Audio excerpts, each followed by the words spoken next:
বৰ্তমান সময়ছোৱাত চৰ্চিত বিষয় যেটো কাজিৰঙা বিষয় লৈ 10 কিলোমিটাৰ যেটো ইকো সেনসিটিভ জোন আছিলে সেই জোনটো বৰ্তমানো আছে কিন্তু এতিয়া যে চৰ্চিত হৈ আছে বিষয়টো যে 1 কিলোমিটাৰ কৰা কথা লৈ সেই কথাটোৱে ভাবিলো আপোনালোকৰ আগলে ভালদৰে উপস্থাপন কৰো the forest man of India Padma Shri award পোৱা যাদৱ পায়েং ছাৰ ঘৰলৈকে বৰ্তমান আমি আহিলো তেওঁৰ এই বাসগৃহ তেখেতৰ বাসগৃহৰ এই আজি এক সুন্দৰময় পৰিৱেশ নমস্কাৰ মই মিৰাজ হুছেইন আশা কৰোঁ আপোনালোকে সকলোৱে ভালে আছে আৰু ভালে থাকক তাৰ কামনাৰে বলক আগবাঢ়ো বৰ্তমান সময়ছোৱাত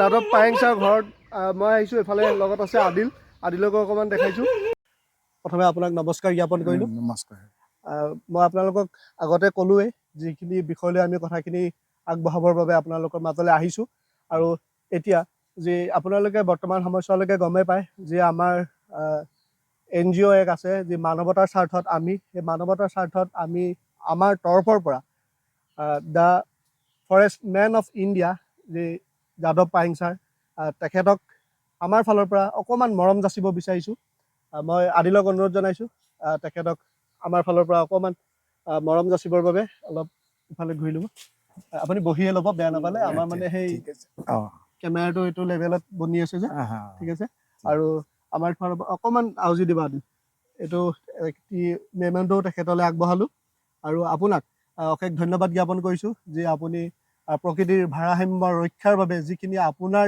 গোটেই জীৱনটো উৎসৰ্গা কৰিলে আপুনি তাৰ বাবে আমি আপোনাক যিমানেই ধন্যবাদ নিদিওঁ কিয় এইখিনি কম হ'ব যেটো মূল বিষয় মই আপোনালোকৰ আগত প্ৰথমে কৈছোঁ যে আমি তেখেতৰ লগত কথা পাতিবৰ বাবে আহিছোঁ যে কাজিৰঙাৰ বিষয়লৈ কাজিৰঙাৰ বিষয়টো বৰ্তমান চৰ্চিত হৈ আছে ছাৰ আপুনি সেই বিষয়লৈ কি ক'ব যে বৰ্তমান সময়ছোৱাত যি ইকো সেনসিটিভ জোন কাজিৰঙাত 10 কিলোমিটাৰ বুলি কৈছে বা আছে সেইটো বৰ্তমান 1 কিলোমিটাৰ কৰিব বুলি কথা চৰ্চিত হৈ আছে সেইটো যদি হৈ যায় তেতিয়াহ'লে কাজিৰঙাৰ বাবে কি বিপদজনক হ'ব পাৰে জীৱ জন্তুৰ বাবে কি বিপদজনক হ'ব পাৰে আৰু মানুহৰ বাবে কি বিপদজনক হ'ব পাৰে আৰু লাভালাভো কিছু হ'বও পাৰে কিজানি সেইটো ভাবি তেখেতলোকে কিছু কাম কৰিবলৈ লৈছে লাভালাভো কি হ'ব পাৰে সেই বিষয় লৈ যদি আপুনি অকণমান ৰাইজৰ আগত উত্থাপন কৰে নহয় মেইন কথা কাজিৰঙা যেটো সেনসিটিভ বনাব খুজিছে সেইটো 1 কিলোমিটাৰ ডিষ্টেন্সত সেইটো মানে সমস্যাটো সমাধান নহ'ব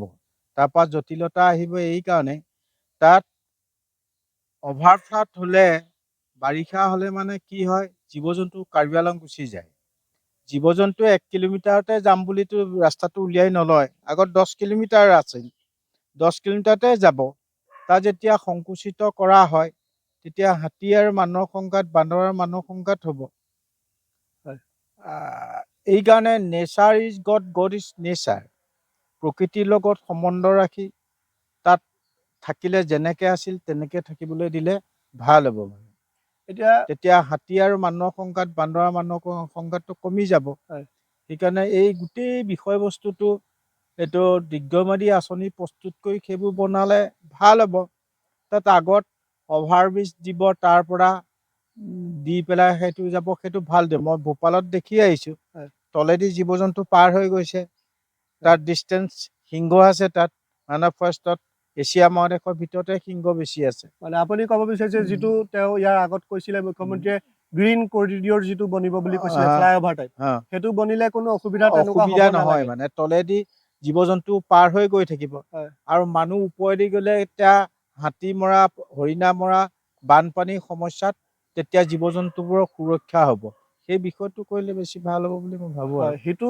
মুঠতে আপুনি ক'ব বিচাৰিছে যিটো গ্ৰীণ কৰিডৰ যিটো বনিব ফ্লাইঅভাৰ সেইটোৰ পৰা জীৱ জন্তু বা মানুহৰ সুবিধাহে হ'ব আৰু বৰ্তমান যিটো চৰ্চিত হৈ আছে বিষয় হৈছে যে 5 ষ্টাৰ হোটেলৰ কথা কৈছে ষ্টেডিয়ামৰ কথা কৈছে নহয় সেই কথাটো জনা দৰকাৰ 5 ষ্টাৰ হোটেল কাজিৰঙাৰ মাজত নহয় নগাঁও কলিয়াবৰতো বনাব পাৰে বা বোকাখাততো বনাব পাৰে পৰ্যটকে 5 ষ্টাৰ হোটেলত থাকিবলৈ নাহে এই কথাটো মনত ৰখা দৰকাৰ কাৰণ পৰ্যটকে কাজিৰঙাত থকা গছ গছনি কাজিৰঙাত থকা জীৱ জন্তু কাজিৰঙাত থকা চৰাই চিৰিকটি চাবলৈ আহিব জলাশয়বোৰ চাবলৈ আহিব সেইকাৰণে যেনেকৈ আছে তেনেকৈ থাকিবলৈ মই অনুৰোধ কৰিছোঁ আৰু অসম চৰকাৰ ভাৰত চৰকাৰে সেই তাৰ পৰা আমাৰ কেনেধৰণৰ বিশেষকৈ অসুবিধা হ'ব পাৰে এতিয়া কম ডিষ্টেঞ্চত ল'লে মানে হাতীটো কিমান দূৰত্ব অতিক্ৰম কৰে।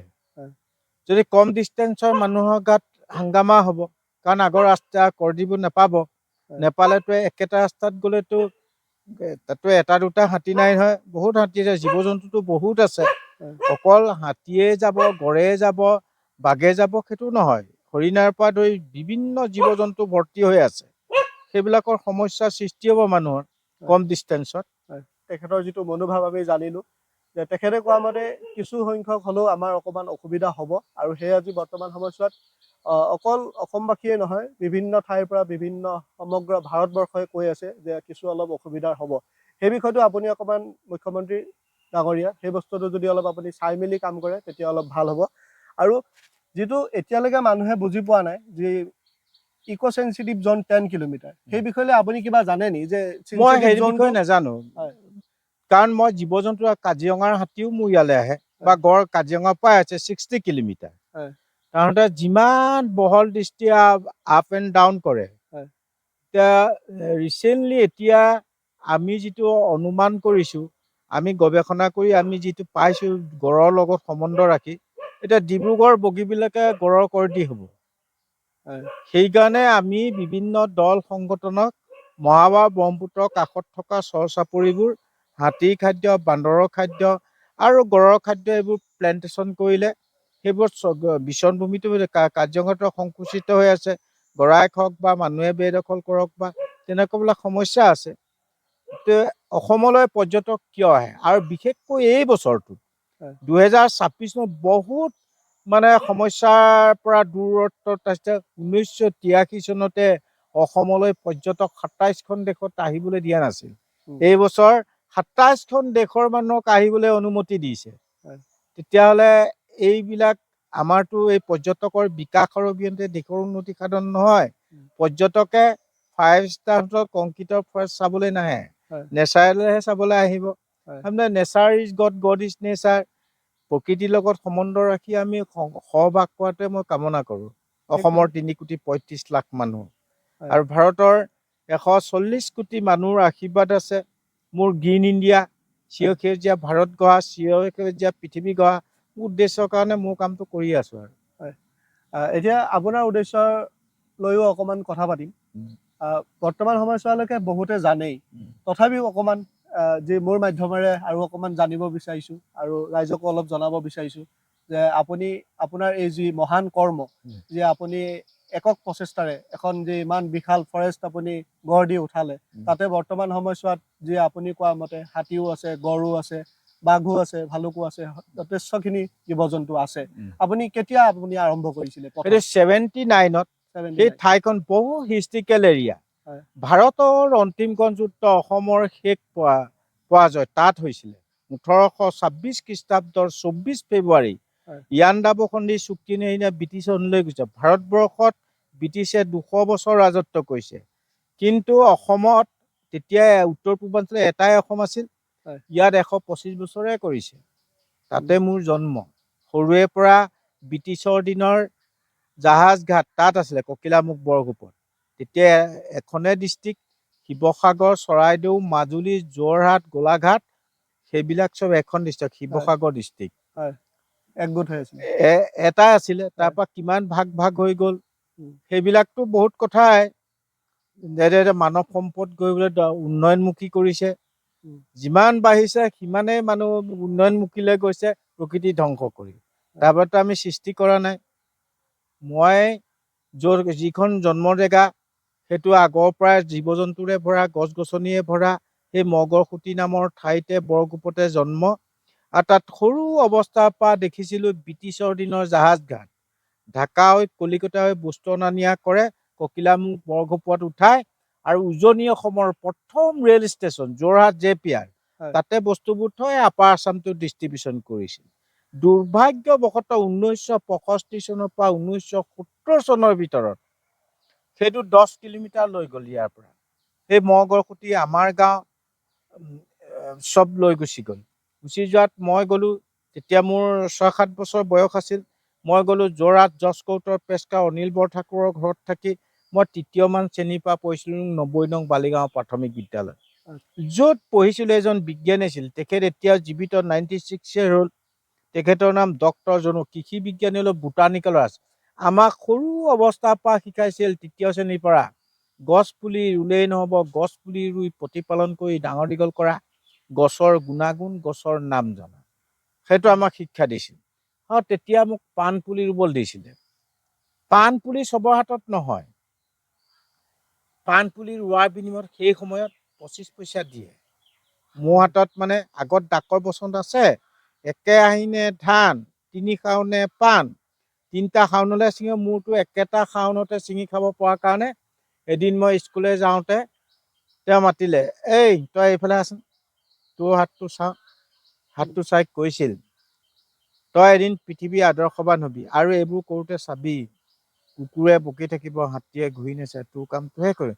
মোৰ মানে তেতিয়াৰ পৰা উৎসাহ উদ্দীপনা, আৰু বেয়া পোৱা মানুহ মই পৃথিৱীত ক'তো পোৱা নাই। আৰু কোনোবাই মোৰ এগেইনষ্টে বেয়াকে কৈছে, সি নেজানে কাৰণে কয়, আৰু মই বেয়া পাব নেজানো মানে। সেইকাৰণে এইবোৰ কৰি থকা হৈছে। তাৰপিছত সেইবোৰ কৰি কৰি 30 বছৰৰ মূৰত যেতিয়া 150 হাতী আহিল, হাতীয়াৰ তেতিয়া সংবাদ মাধ্যমে গ'ল, মানে মানুহবোৰ সুধিলে তালৈ গৈ, এই যে হাতী জোং যে আছে, দিনত ক'ত যায়, ৰাতি বাৰ গাঁৱত ওলায়। এই মোলাই নামৰ মানুহ এজন আছে, তাৰ কাঠনি বাৰী এটা আছে, তাত সোমাই থাকে দিনত। সেই তেনেকে আৱিষ্কাৰ কৰা। তাৰপিছত আৰু সৰু কাৰণে পহু কাৰণে এনেকে সুধি সুধি আহি আৰু 2010 চনত জিতু কলিতা আৰ্টিকুল লিখিলে। মানে 2008 চনত হাতী জোং মাৰিছিলে, 2 বছৰৰ পিছত আৰ্টিকুলটো লিখিলে যে এজন মানুহে, প্ৰকৃতিপ্ৰেমী মানুহে ইমান বছৰত, 30 বছৰত এখন 550 হেক্টৰ, মানে 4050 বিঘা, 4050 বিঘা আছে। তেতিয়া মানে 2 বছৰ সময়টো এই কাৰণে লৈছিল, শদিয়াৰ পৰা ধুবুৰীলৈ ফৰেষ্ট ডিপাৰ্টমেণ্টৰ লগত আলোচনা কৰিলে। ফৰেষ্ট ডিপাৰ্টমেণ্টে তেখেতে আলোচনা কৰি ক'লে যে এইটো তেখেতে বনোৱা হাবি, এইটো আমাৰ ৰেভিনিউত নপৰে। তেতিয়া আৰু 2010 চনৰ এইটো দৈনিক জন্মী লিখি 24 ফেব্ৰুৱাৰী দিনাখন, জানুৱাৰী দিনাখন, 25 জানুৱাৰীখনে আৰ্টিকুলটো লিখাৰ লগে লগে জৱাহৰলাল নেহৰু ইউনিভাৰ্চিটিয়ে মোক সেই হাবিৰ মাজৰ পৰা মাতি নি 3 দিন 3 ৰাতি প্ৰতিটো গছ গছনি, প্ৰতিটো চৰাই চিৰিকটি, প্ৰতিটো জীৱ জন্তুৰ বিষয়ে অধ্যয়ন কৰি ভাৰতলৈ প্ৰথমবাৰৰ কাৰণে forest man of India title দিলে। দিয়াৰ লগে লগে সেই সময়ৰ মুখ্যমন্ত্ৰী তৰুণ গগৈয়ে ফোন কৰিছিল, দেশৰ আগশাৰী ইউনিভাৰ্চিটিত দেশৰ গৌৰৱ অনাৰ কাৰণে তোমালৈ শুভেচ্ছা জনাইছিল। তেতিয়া মই হুকৈ কান্দি দিলোঁ। ৰাতি 3:30 বজাত ঘোষণা কৰিছে। তেতিয়া 3:30 বজাতে চহী কৰিছে, মানে নেটত চাই আছে নেকি চাগে, বহি হোৱা নাই মানে। তেতিয়া আৰু মই কন্দা দেখি তাত থকা বিজ্ঞানীসকলে, তাত থকা MP সকলে, তাত থকা ষ্টুডেণ্টখিনিয়ে মানে সোধে কিয় কান্দিছে। তেতিয়া অসমৰ বনামটো অন্যত ক'ব নোৱাৰি নহয়। তেতিয়া আৰু মই ক'লোঁ যে মোৰ ল'ৰা ছোৱালী সৰু সৰু, মই তেতিয়া ইয়ালৈ অহা নাই, হাবিতে আছোঁ। গতিকে মোৰ তাহাঁতলৈ মনত পৰিছে, মোৰ চকু পালে, কাৰণ জীৱ জন্তুৰে ভৰা এটা। তেতিয়া আৰু সেইদৰে গ'ল। মোৰ দুখ বেদনাটো এইটো আছিল যে অসমত 3খনকৈ ইউনিভাৰ্চিটি আছে, নিচেই কাষতে টুকুলাই চাহ গৱেষণা কেন্দ্ৰ আছে, নিচেই কাষতে ৰিচাৰ্চ লেবৰেটৰী আছে, নিচেই কাষতে কৃষি বিশ্ববিদ্যালয় থাকোঁতে মোক জৱাহৰলাল নেহৰু ইউনিভাৰ্চিটিয়ে সেই হাবিৰ মাজৰ পৰা মাতি নি এই সন্মানটো দিয়াৰ কাৰণে দুখ বেদনাতেহে কান্দিছিল। সুখৰ। তাৰপৰা যাই নহওক, তাত সেইটো আহিছোঁ, তাৰপৰা মৰিয়নি জংচনত নামিছোঁ। তেতিয়া দেখিছোঁ জুনিয়ৰ কলেজৰ সেই লখিমপুৰ গাৰ্লছ কলেজৰ ছাত্ৰীবোৰ ৰৈ আছে। তেতিয়া আৰু তেওঁলোক ৰৈ থাকোঁতে মোক নিবলৈ আছে যে আপোনাক আমি 3 দিন শুৱা নাই, আপোনাৰ নেটতে চাই আছোঁ, সেইকাৰণে আমাৰ কলেজলৈ যাওঁ। তাতে প্ৰথম সম্বোধনা জনাইছে লখিমপুৰ গাৰ্লছ কলেজত। প্ৰথম সম্বোধনা জনাইছিলে লখিমপুৰ গাৰ্লছ কলেজ। তাৰপিছতে আৰু তাতে সম্বোধনা জনাই থাকোঁতে সেইদিনাই মানে বম্বেৰ পৰা চন্দ্ৰমুখানন হলৰ পৰা APJ আব্দুল কালাম ছাৰৰ NGO আছে মানে তাত। কালাম ছাৰে মানে ইনভাইট কৰে, তুমি কাইলৈ ইয়াত গুচি আহিবা, প্লেনৰ টিকট পঠিয়াই দিছোঁ। পিছদিনা গ'লোঁ আৰু তাত গৈ মানে বা বম্বে চন্দ্ৰমুখানন হলত মোক মূৰত আশীৰ্বাদ দি কৈছিল, বিশ্বৰ আটাইতকৈ ভাল কাম কৰাৰ কাৰণে তোমাক 60 কেজি ডায়মণ্ড চেৱাৰ 2.5 লাখ টকা চেক দিছোঁ বিশ্ববাসীৰ কাৰণে आपका सब्जेक्ट है स्कूल एंड कॉलेज यूनिवर्सिटी बड़ा बड़ा मीटिंग में मत जाइए ये नहीं इंडिया में इन्वाइट करेगा जाने पड़ेगा ऐसे ही नहीं ऑल ओवर वर्ल्ड जब इन्वाइट करेगा जानो मैं 3 दिन पिछर पर विदेश आज 14 বছৰ হ'ল সূৰ্য উঠা দেশৰ পৰা সূৰ্য পোৱা দেশলৈ মোৰ এতিয়া গাড়ী উঠিবলৈ প্লেনে উঠিবলৈ মন নাই হাবিখনে ভাল আছে সেইকাৰণে 4টা বজাত যাওঁ হাবিত তাত থাকি ভাল পাওঁ জীৱ জন্তু চৰাই চিৰিকটি গছ গছনিবিলাকৰ লগত থাকি ভাল পাওঁ সেই মই জানি কৰিছোঁ নেজানি কৰিছোঁ মোৰ কামটো মই নিজে কৰিছোঁ আৰু মোক বিজ্ঞানীসকলে সৰুৰে পৰা পোৱা আৰু যিবোৰ টাইটেল দিছে বিজ্ঞানীসকলে দিয়াহে জৱাহৰলাল নেহৰু ইউনিভাৰ্চিটি এনভাইৰনমেণ্টেল চাইণ্টিষ্টসকলে সেই সময়ত ভাইচ চেঞ্চেলৰ সুধীৰ কুমাৰ থাপৰীয়া আছিল তেখেতসকলে চিলেকশ্যন কৰিয়ে ভাৰতলৈ প্ৰথমবাৰৰ কাৰণে এইটো সেইকাৰণে বিশ্বত আমাৰ অভাৱ হোৱা নাই মই ভাৰতৰ 140 কোটি মানক বেয়া পাব নাজানো বিশ্বৰ ভিতৰত জনসংখ্যা বেছি হ'লেও বেলেঞ্চটো আছে কিন্তু উন্নত দেশবিলাকৰ বেলেঞ্চ নাই আমি হৈছোঁ 5500 বছৰৰ আগত কাপোৰ পিন্ধা গছ ৰোৱা তাহাঁতে 1900 বছৰৰ পিছতে কাপোৰ পিন্ধিছে 1900 বছৰৰ পিছত কাপোৰ কি কৰিলে পিন্ধি গোটেই পৃথিৱীখন জয়লাভ কৰিলে জয়লাভ একোডাল নকৰিল নহয় প্ৰকৃতি ধ্বংস কৰিলে তাৰ ফলতে জলবায়ু পৰিৱৰ্তন COVID-19 আহি গৈছে এতিয়া যি আপুনি ক'লে যে জলবায়ু পৰিৱৰ্তন হৈছে সেই বিষয়লৈ মই অকমান মোৰ ধাৰণা এটা আহিছে যে বৰ্তমান শিৱসাগৰত দেখা পালো এক প্ৰলয় সেই বিষয়ে কিবা অকমান প্ৰকৃতিৰ কিবা হৈছে নেকি না প্ৰকৃতিয়ে তাত কাৰণ আগত এনেকুৱা বৰষুণ নিদিয়ে নহয় তেতিয়া বৰষুণে বা কয়লাখণ্ড বালিখণ্ডে হওক তাৰ ধাৰাসাৰ আৰু সেইটো হৈছে প্ৰকৃতি ধ্বংসৰ ফলত তাৰ উত্তৰটো দিছে যে এনেকুৱা প্ৰলয় আৰু কিমান হ'ব আৰু ৰিচেণ্টলি 50 চনৰ ভিতৰত 400 কোটি মানুহ মৰি শেষ হ'ব তেতিয়া আধায়ে থাকিব অনাগত আৰু 50 বছৰ দিন 50 চনত অনাগত 50 চনত আজি কেইবছৰ আছে আৰু এতিয়াতো 2026 চন হ'লেই 26 চনত আৰু এই 24 বছৰত আধা মানুহ মৰিব যুদ্ধই হওক বা বানপানীয়ে হওক বা প্ৰাকৃতিক দুৰ্যোগতো মৰি যাব তেতিয়া বেলেঞ্চটো এনেও আহিব মানুহ বেছি হৈ গ'ল প্ৰকৃতিয়ে ভাৰসাম্য ৰক্ষা কৰিবৰ বাবে এনে ধৰণৰ প্ৰলয়সমূহ দিয়ে নেকি এনেকে দিয়ে যিদিনা গছে আমাক কাপোৰ পিন্ধাবলৈ শিকাইছিল চৰাই আকাশত উৰিবলৈ শিকাইছিল সেইদিন ধৰি সমগ্ৰ বিশ্বই প্ৰকৃতিক দাস হিচাপে ব্যৱহাৰ কৰাৰ ফলত জলবায়ু পৰিৱৰ্তন COVID-19 আহি গৈছে অন্য কাৰণেতো অহা নাই এই কাৰণে ধৰিত্ৰীয়াই পানী লগা জ্বৰহে হৈছে যেতিয়া সম্পূৰ্ণ জ্বৰ হ'ব পৃথিৱীৰ পৰা আমি বিদায় মাগিবলৈ এইটো কোভিডে বিশ্ববাসীক খুৱাই দিছে তেতিয়া দেখা পোৱা যায় যে কোভিড বাপেক মৰিলেও চুব নোৱাৰে মাক মৰিলেও চুব নোৱাৰে তেতিয়া আমাৰ ডক্তৰ ইঞ্জিনিয়াৰ বিজ্ঞানীসকল কলৈ গ'ল তেতিয়া দেখা পায় সেই সময়ৰ দিনৰ শংকৰ মাধৱে নহওক যীশু খ্ৰীষ্টই নহওক হজৰত মহম্মদে নহওক বুদ্ধদেৱে তাহাঁতৰ চাৰ্টিফিকেট আছিল যে তেওঁলোকতো নাই তেওঁলোকে মানৱ সম্পদ কৰিবলৈ জ্ঞানৰ যিটো বিকাশ সেইটো দিয়াৰ কাৰণে সমগ্ৰ বিশ্বই আঁকোৱালি লৈছিল কিন্তু তেওঁলোকক আমি অপমান কৰিছোঁ অপমান কৰাৰ কাৰণে পাপৰ বলতে আমি কোভিডে বিশ্ববাসীক খুৱাই দিছে বাপেক মৰিলেও চুব আমাৰ চব ধৰ্ম মন্দিৰবোৰ কি হিন্দু মানুহৰ নামঘৰত মন্দিৰবিলাকত বুটমাহ বেছি হ'লেও জগৰ কমটি হ'লেও জগৰ মুছলিমৰ কি হয় মছজিদত পায়স বেছি হ'লেও জগৰ কমটি হ'লেও খ্ৰীষ্টানৰ মিঠাই বেছি হ'লেও জগৰ কমটি আমি ধৰ্ম মন্দিৰক সেইবোৰ কাৰণে সৃষ্টি কৰিছিলে হজৰত মহম্মদে শংকৰ মাধৱে যীশু খ্ৰীষ্টই সেইবোৰ কাৰণে সৃষ্টি কৰিছিল নেকি তাহাঁতেতো সেইটো কৰা নাছিল গছৰ তলতে মানুহক শিক্ষা জ্ঞান দিছিল আমি গছ ৰুইছোনে আমাক ককাকে ৰোৱাটো কাটিব বাপেকে ৰোৱাটো কাটিব নিজে গজাটোও কাটিব কিন্তু ৰুব নাজানে গোটেই চিষ্টেমটো প্ৰকৃতি ধ্বংস কৰা ঘৰৰ পৰাই ভুল আছে শিক্ষানীতিটো তোমাৰ দেউতাৰ ককাই ভাই দুজন বিয়া পাতিলে বেলেগ হৈ গ'লে কি কৰিছে ককাকে ৰোৱাটোও কাটিছে বাপেকে ৰোৱাটোও কাটিছে নিজে গজাটোও কাটিছে কাটি পেলাই বিল্ডিং মানে কথাটো চিন্তা ককাইদেউ আগলৈতো মাটিটো বেছি নহ'ব বাঢ়ি নাযাব গতিকে তই ওপৰ মহলত থাক মই তল মহলত সেইটোতো কৰা নাই নহয় আকৌ LP স্কুলত তোমাৰ দেউতাৰ ল'ৰা ছোৱালীবোৰ চাই আছে LP স্কুলত নাম লগালে তেতিয়া চৰকাৰে বিল্ডিং দান দিলে গছবোৰ কাটিহে বিল্ডিং বনাইছে ইউনিভাৰ্চিটিলৈকে অকল গছ কটাটোকে দেখুৱাইছে পৃথিৱীত হয়। কিন্তু গছ ৰুই প্ৰতিপালন কৰি ডাঙৰ দীঘল কৰা, গছৰ গুণাগুণ, গছৰ নাম জনা শিক্ষানীতিতেই নাই। এতিয়া মাজতে আপুনি যে শিক্ষানীতিৰ কথা কৈছে, এই যে গছসমূহ কটা হৈছে, এতিয়া মই জনাত দুখনমান বাহিৰা দেশে তেওঁলোকৰ ক্ৰমত আপোনাৰ কিছু অকণমান চিলেবাছ ভৰাইছে।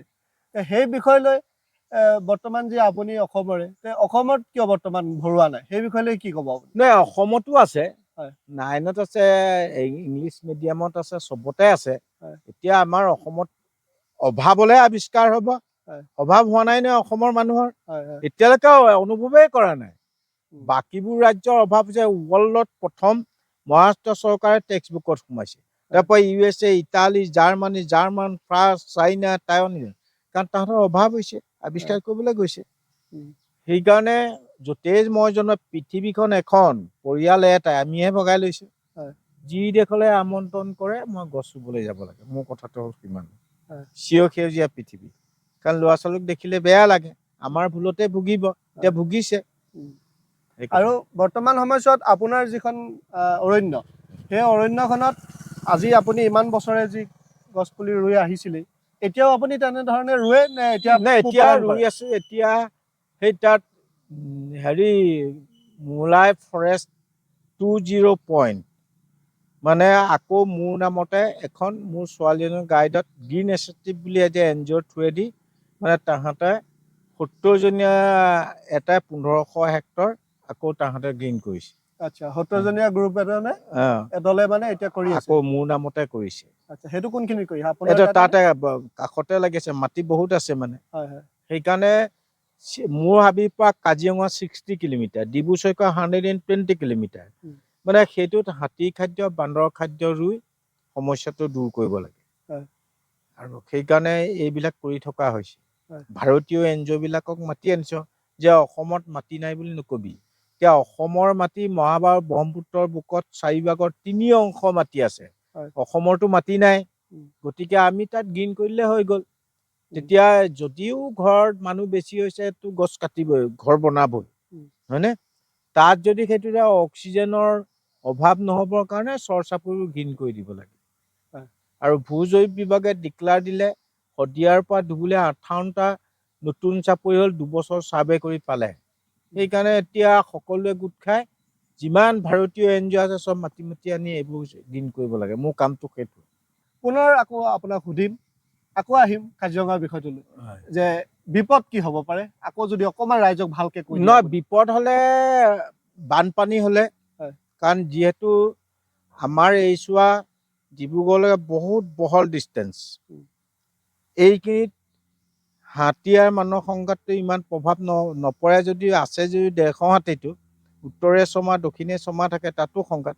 অভাৰ ফ্লাড হ'লে গোটেই সোপা উঠি গ'লে 1 কিলোমিটাৰ ডিষ্টেঞ্চত থকা মানুহৰ কি হ'ব পাৰে, তাৰ আশে-পাশে থকা সেইবিলাক সমস্যাৰ সৃষ্টি হয়। সেইকাৰণে এইবোৰ ভবা চিন্তা সকলোৱে কৰি সেইটো ডিচিশ্যনটো ল'লে ভাল হ'ব বুলি মই ভাবোঁ। আৰু বৰ্তমান সময়ছোৱাত কিন্তু তেনেধৰণেতো ডিচিশ্যনটো ফাইনেল হোৱা নাই, ডিচিশ্যনটো খালি তেওঁলোকে উত্থাপন কৰিছে, নহয় জানো? এইটো এতিয়া বৰ্তমান সময়ছোৱালৈকে মানুহে বুজিয়ে পাইছে যে এতিয়া আমাৰ ফালৰ পৰা অনুৰোধ থাকিল, নহয় জানো, যে এইটো যদি আগত যেনেকে আছে তেনেকে থাকক, তেনেকে থাকিলে ভাল হ'ব প্ৰকৃতিৰ লাগে। কাৰণ আমাৰতো এইটো অকল অসমৰ নহয়, ভাৰতৰ নহয়, পৃথিৱীৰ ৰাষ্ট্ৰীয় উদ্যান। ঠিক আছে, ইমানখিনি যি তেখেতৰ লগত যথেষ্টখিনি কথা পাতিলোঁ, আৰু আপুনিও যে ইমানখিনি আমাক সময় দিলে তাৰ বাবে অশেষ ধন্যবাদ জ্ঞাপন কৰিছোঁ। আৰু আপোনাৰ দীৰ্ঘায়ু কামনা কৰিছোঁ। এনেধৰণে যি আপুনি আমাৰ বাবে, উঠি অহা প্ৰজন্মৰ বাবে যি চিন্তা কৰি আপুনি আপোনাৰ যি ওৰে জীৱনটো উৎসৰ্গা কৰিলে, এনে এক হাবিৰ মাজতে বহুতেতো বহুত ধৰণৰ ব্যৱসায় কৰি আছে, আপুনিও কৰিব পাৰিলে হয়। সেইটো ব্যৱসায় লিংকত মই কৰা নাই। এইটো মই ভাল পাওঁ কাৰণে কৰি আছো। নেচাৰৰ লগত থাকো কাৰণে এইটো কৰি থকা হৈছে। কাৰণ আমাৰবোৰ কি হয়, মিচিং জনগোষ্ঠীৰ মানুহবিলাক সদায় নৈ কাণত থাকে, নেচাৰৰ লগত থাকে। আৰু যিটো ৰাইচ বিয়েৰ বনাই আপংটো, সেইটো 101টা লাগে। এই হাবি থাকিলেহে পাব, নহ'লে মাক বাপেকৰ সকাম পাতিব নোৱাৰে। তোমালোকৰ ধৰ্মত তোমালোকৰ গাখীৰত দিবা, হেৰি কৰিবা, আমাৰ সেইটো নহয়। আমি আৰু আপং পিণ্ড দিব লাগিব, মংগোলীয় গোষ্ঠীৰ মানুহ যে। হয়। আমি সেইবোৰ কৰোঁ কাৰণে আমি গছ ৰুবই লাগিব, উম, ফৰেষ্ট ৰাখিবই লাগিব। উম, আৰু ভাৰতবৰ্ষৰ সংবিধানত মিচিং জনগোষ্ঠী মানে ট্ৰাইবেল মানুহে হাবিত থাকে। উম, আৰু বিশ্বত 250 কোটি মানুহ আছে ট্ৰাইবেল। হয়। সেই 250 কোটি মানুহ বেলেঞ্চটো ৰখাৰ কাৰণে পৃথিৱীৰ ভাৰসাম্যতেই ইমানতে ৰৈ আছে। হয়। জানো মানে পৃথিৱীখন ঘূৰি ঘূৰি। হয়। আৰু সেইবোৰৰ লগত কথা পাতোঁ। হয়। এতিয়া চীনতো দেখিছোঁ, টাইৱানতো দেখিছোঁ, ফ্ৰান্সত দেখিছোঁ, মেক্সিকোত দেখিছোঁ। হয়। সেইবোৰ যিমানবোৰ তাহাঁতক পাওঁ, যে তাহাঁতে এইবোৰ অষ্ট্ৰেলিয়াত সেইবোৰ দেখিছোঁ। উম, সেইকাৰণে এইবোৰ মানুহৰ পৰা শিকিবলৈহে যাওঁ মই।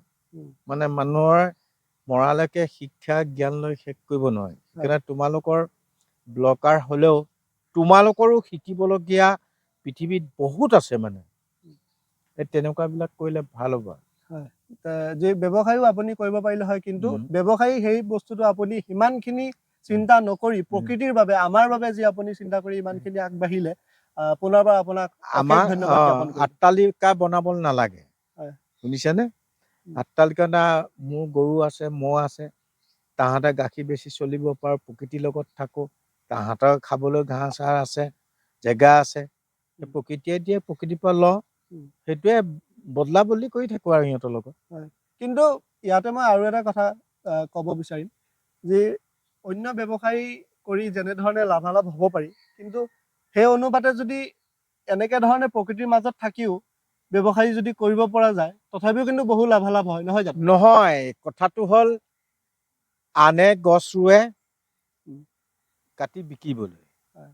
মোৰ আকৌ সেইটো উদ্দেশ্য নাছিল। হয়। মই গছ ৰুই ভাল পাওঁ, গছ সেউজীয়া হ'লে সেউজী কোণটো ভাল পাওঁ। হয়। মই সেইবুলিহে গছ ৰোৱা। হয়। মোৰ সেইবোৰ বিকি পেলাই হয়। খাম বুলি নলওঁ। মানেতো গছ কাটিবই। হয়। সেইকাৰণে তেনে ডিফাৰেঞ্চবিলাক বেলেগ বেলেগ। উম, সেইকাৰণে আৰু বিশেষকৈ সৰু কালৰ পৰা বিজ্ঞানীসকলৰ লগত থকা, উম, আৰু APJ আব্দুল কালাম পৃথিৱীৰ মিছাইল মেন নহয় জানো? হয়। তেওঁক ৩-৪ বাৰ পাইছোঁ। উম, আৰু তেওঁ যিবোৰ কৈ গ'ল মোক সেইকাৰণে কৰি থকা হয়। হয়। মানে সেইটো আৰু তেওঁ সেইকাৰণে মেঘালয়ত CIT য'ত মৰিছে, তাত মই এজোপা ৰঙা চন্দন, ভূপেন্দ্ৰ নামত এজোপা বগা চন্দন ৰুই আহিছোঁ। হয়। মোৰ লগত বৰ ভাল আছিল। আৰু মৰিবৰ দিনা মই এদিন ভাত নাখালোঁ, ইমান দুখ লাগিলে। তেওঁ এইকাৰণে নহয়, বিশ্ব সন্মিলনবিলাকত দেখিছোঁ তেওঁ ভাৰতক বহুত ওপৰত থৈ গ'ল, যাৰ বাবে পৃথিৱীৰ মানুহে এতিয়া ভাৰতলৈ ভয় কৰে, যাৰ বাবে পৃথিৱীৰ মানুহে ভাৰতৰ আদৰ্শ ল'বলৈ বাধ্য হয়। তেনেকুৱাবিলাক মহান আমাৰ ধৰ্মগুৰুৱে হওক বা গুৰুৱে হওক বা মিছাইল মেনে হওক বা আমাৰ দেশতে জন্ম। হয়। সেইকাৰণে বিশ্বৰ এতিয়া মানুহে এইকাৰণে আদৰ্শটো ল'বলৈ ইমান জনসংখ্যা বেছি হ'লেও বেলেঞ্চটো কেনেকৈ ৰাখিছে? তাহাঁতো ৰাখিব পৰা নাই, কম জনসংখ্যাত।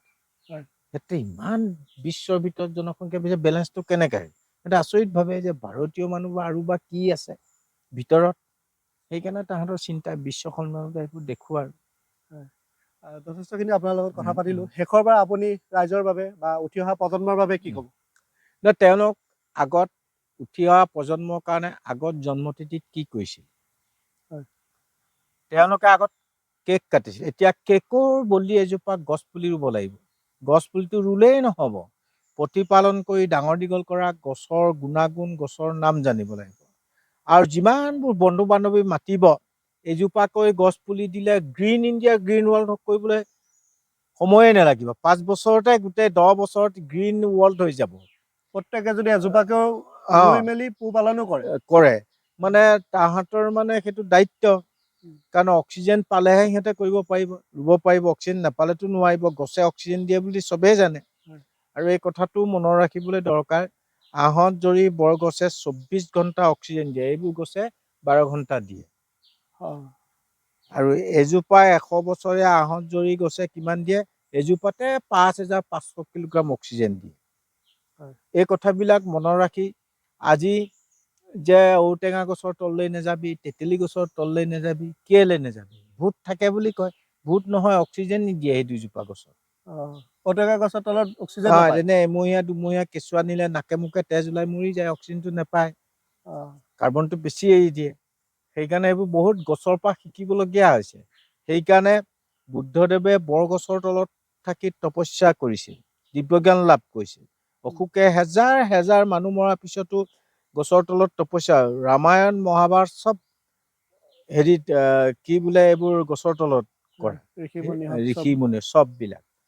সেইকাৰণে এইবিলাক বহুত কথা আছে মানে ধৰ্মগুৰুসকল সেই সময়ত তেওঁলোকে প্ৰকৃতিৰ লগত সম্বন্ধ ৰাখিয়ে মানুহক শিক্ষা জ্ঞান দিছিল।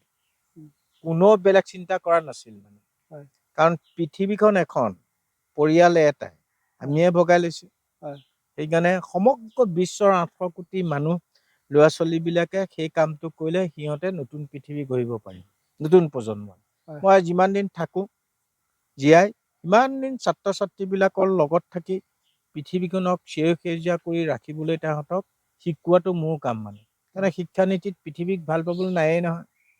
সেইকাৰণে মোৰ যিমানবোৰ পৃথিৱীৰ বিশ্ব সন্মিলনবিলাক পাতিলে, স্কুল কলেজ ইউনিভাৰ্চিটিবিলাকে মাতিলে মই গুচি যাব লগা হয়।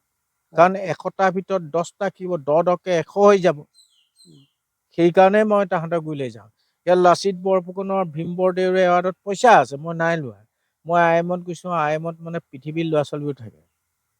তাত চবকে পোৱা যায়, 100টাৰ ভিতৰত 10টা কিবা 10 100 হৈ যাব সোনকালে কি নহয়। সেইকাৰণে আমাৰ ইয়াত ভাৰতীয় মানুহৰ অভাৱ হোৱা নাই, আৱিষ্কাৰ কৰা নাই। কিন্তু বিদেশত অভাৱ হৈছে, আৱিষ্কাৰ কৰিছে। মোক বিদেশতে বেছি ভাল পায়। সেইটোৱে আৰু সেইকাৰণে তোমালোকক এই বুলিয়ে বেয়া পাব নাজানো মানে। নাজানে কাৰণে বেয়া পায়, জনা হলেতো ভাল পালেহেঁতেন। সেইকাৰণে ভাল পোৱাৰ কাৰণে এতিয়া তোমালোকৰ তাতো শিৱসাগৰ ডিষ্ট্ৰিক্টত বানপানী হলেও 27খন দেশৰ ছাত্ৰ ছাত্ৰীবিলাক মানুহ আহিব, পৰ্যটক ভৰ্তি হৈ যাব অসমত।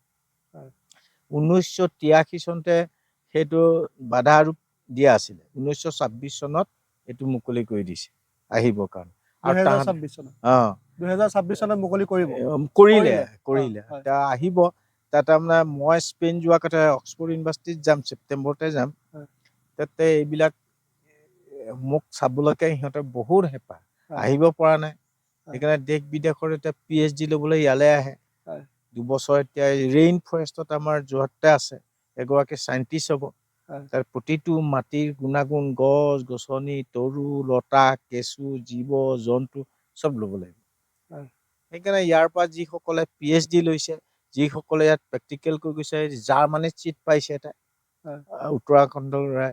এতিয়া আমাৰ অসমৰ ল'ৰা ছোৱালী ইয়াত ছাত্ৰী এগৰাকীয়ে তিয়কৰ, তাই মানে দেৰাদুনত IFSত পাইছে। ইয়াত যিখিনি প্ৰেক্টিকেল কৰে আৰু কিছুমানে হেৰি প্ৰফেচাৰ হৈছে PhD লৈ। এইখন আমি পৰা তেনেকা আৰু USA, Italy, Germany, France, China তাহাঁতে তাত আহে। টাইৱানৰ ৰাষ্ট্ৰপতিখনটো মই ফিটা কটা প্ৰথম চীনৰ পৰা পৃথক হওঁতে।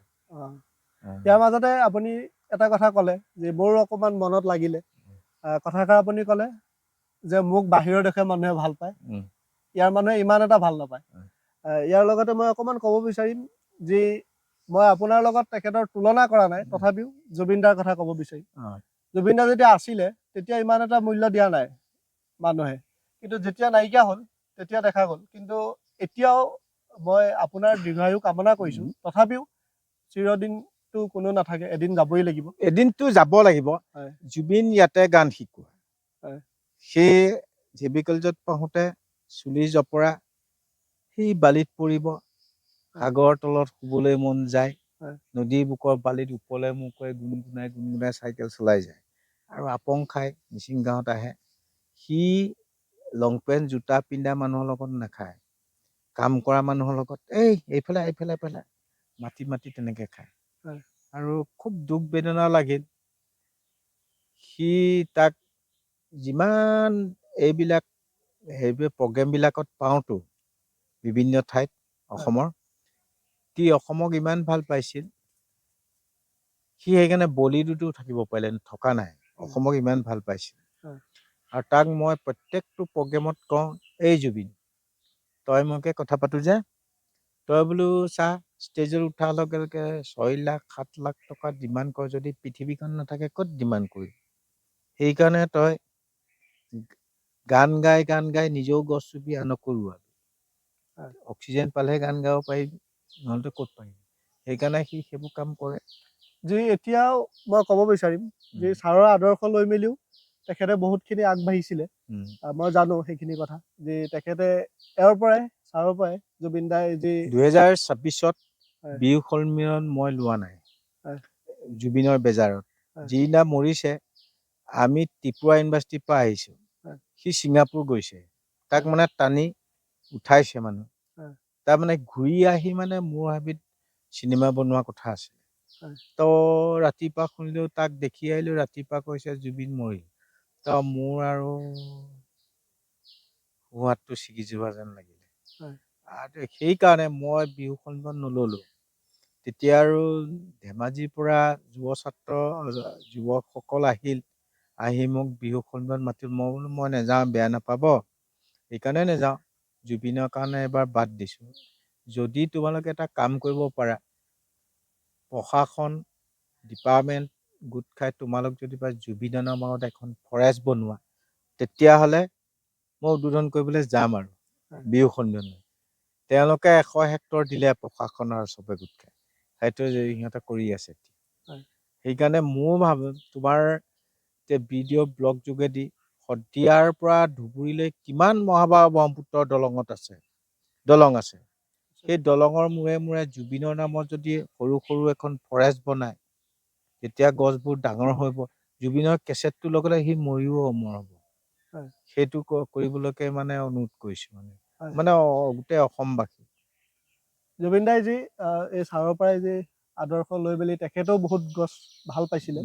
তেখেতেও যি তেখেতৰ নিজৰ কেইটামান বাসগৃহ মই দেখিছোঁ, যি পুৰণা গছ, তেখেতে সেইটো বাসগৃহ বিক্ৰী কৰিছে যদিও গছ কেইজোপা কিন্তু বিক্ৰী কৰা নাই।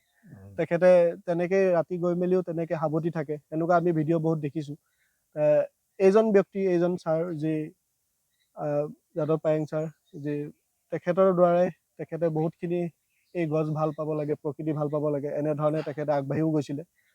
আৰু কৰিছেও, বহুত হয়। কৰিছে। আৰু ৱাইল্ড লাইফ কাজিৰঙাৰ বিষয়ে গড়ৰ কাৰণে বানপানীত যিমানবোৰ অৱদান দি থৈ গৈছে, হয়। সেইটো জুবিন জীয়াই থাকোঁতে একো নাপালে, কিন্তু মৃত্যুৰ পিছদিনা তাৰ প্ৰতিটো শব্দৰ গানৰ কি কি অৰ্থ আছে। হয়। সি নাহৰ গছ ভাল পায়। নাহৰ গছ কিয় ভাল পায়?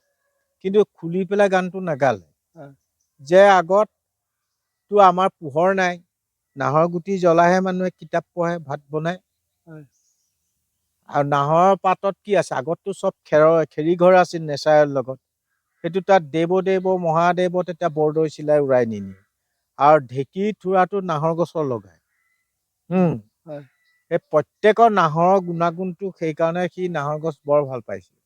আৰু এতিয়া জীয়াই নহওক, এতিয়া চতিয়াত পদ্ম হাজৰিকাৰ তাত 5 বিঘা মাটি অকল নাহৰ গছ ৰুইছে। তাতে মানে কৈছোঁ, এইটো প্ৰকল্পটো বহুত ডাঙৰ যে, জুবিনৰ নামত কলাক্ষেত্ৰ এটা তাতে বনাবলৈ কৈছোঁ।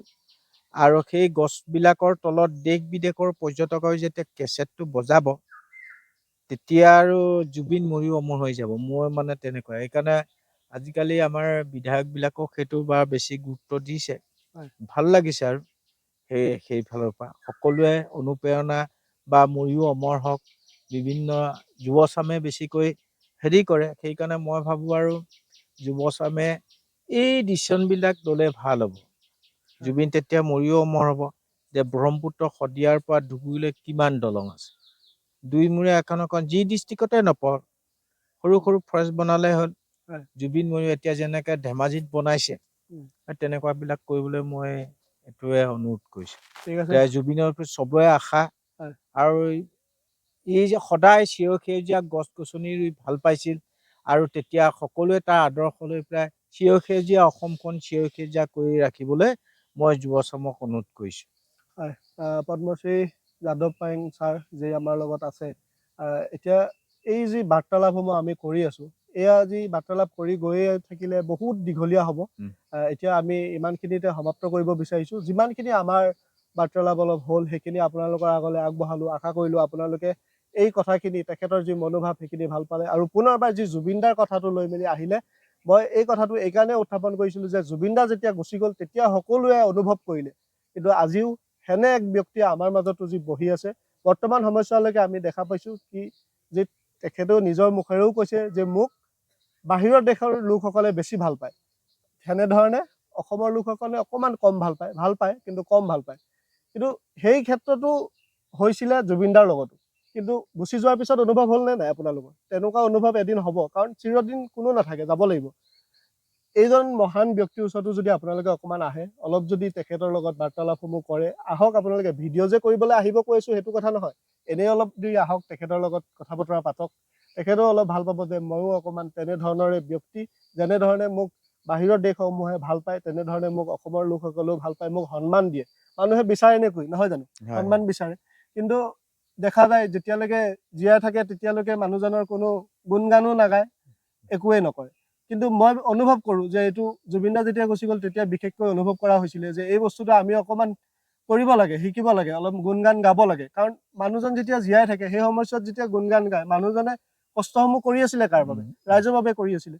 সেই ৰাইজে যদি অলপ গুণগান গায় তেতিয়া অকণমান নিজৰো ভাল লাগে আৰু উৎসাহিত হৈ মেলি মানে কামসমূহ কৰিবলৈ সেইকাৰণে ভাল পায়। মেছেজটো এইটোৱেই, সমগ্ৰ বিশ্বৰ 800 কোটি মানুহে প্ৰকৃতিক ভাল পালে সকলো সমস্যা দূৰ হৈ যাব। হয়। ধন্যবাদ ঠিক জনাইছোঁ। আছে, বহুতখিনি কথা পাতিলো, অশেষবাৰ ধন্যবাদ। আপোনাক ধন্যবাদ জ্ঞাপন কৰিলো আৰু আমি এই বাৰ্তালাপটো ইমানখিনিতে সমাপ্ত কৰিছো। ধন্যবাদ। ধন্যবাদ।